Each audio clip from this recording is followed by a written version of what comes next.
नमस्कार दोस्तों, स्वागत है आपका अपने YouTube चैनल में।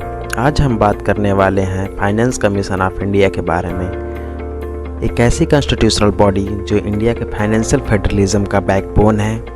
ये डिसाइड करती है कि सेंटर और स्टेट के बीच पैसा कैसे बांटेंगे। तो चलिए वीडियो को शुरुआत करते हैं। अब सवाल ये है कि फाइनेंस कमीशन की ज़रूरत क्यों पड़ती है, why finance commission is needed.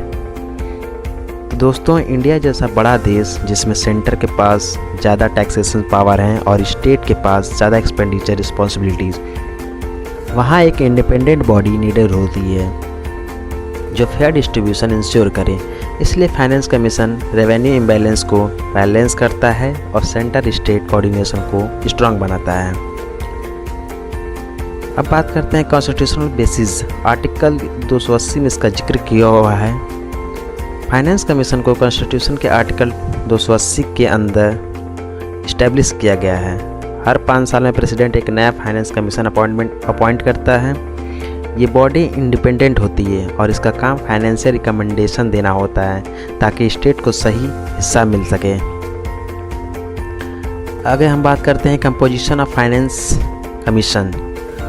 तो फाइनेंस कमीशन में टोटल एक चेयरमैन और 4 मेंबर्स होते हैं। Chairman usually economics, public affairs या पब्लिक एडमिनिस्ट्रेशन का एक्सपर्ट होता है।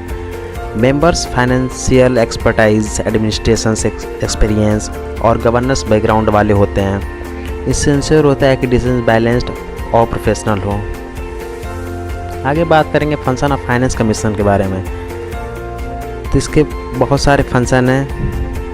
इसमें मेन फंक्शन हम देखेंगे। फर्स्ट वन इज टैक्सेस का डिस्ट्रीब्यूशन। सेंटर और स्टेट्स के बीच डिविजिबिलिटी टैक्सेस का शेयर रिकमेंड करना। Second one is grants in aid recommend करना जो स्टेट्स को एक्स्ट्रा सपोर्ट देती है। थर्ड वन इज पंचायत और म्यूनिसिपैलिटीज़ के लिए फंड्स का distribution. The fourth one is centre state financial relationship को स्टेबल रखना, यानी ये बॉडी फाइनेंशियल फेयरनेस को मेंटेन करती है। आगे हम बात करेंगे फंड डिस्ट्रीब्यूट कैसे होता है, हाउ फंड्स आर डिस्ट्रीब्यूटेड। अब सबसे इम्पोर्टेंट क्वेश्चन ये है कि पैसा कैसे बनता है। फाइनेंस कमीशन कुछ क्राइटेरिया फॉलो करती है इसके लिए, जैसे population, area, income distance, forest cover और डेमोक्रेटिक परफॉर्मेंस। इन सब फैक्टर्स को वेटेज दिया जाता है और उसके बेसिस पे स्टेट को फंड मिलता है। 15th finance commission highlight. Latest 15 finance commission के कुछ मेजर हाइलाइट्स ये रहे हैं। स्टेट का शेयर जो था 41% रखा गया। हॉरिजॉन्टल डिस्ट्रीब्यूशन में इनकम डिस्टेंस को सबसे ज़्यादा वेटेज मिला। हेल्थ सेक्टर के लिए स्पेशल ग्रांट्स मिले। लोकल बॉडीज़ के लिए लार्ज एलोकेशन हुआ। ये रिकमेंडेशन 2021 से 2026 तक लागू हुआ है। आगे हम बात करेंगे क्रिटिसिज्म एंड चैलेंजेस के बारे में। कुछ चैलेंजेस भी सामने आते हैं। कुछ स्टेट कहते हैं कि फार्मूला उनके फेवर में नहीं होता है। पॉपुलेशन डाटा यूज़ करने पर ऑब्जेक्शन आते हैं।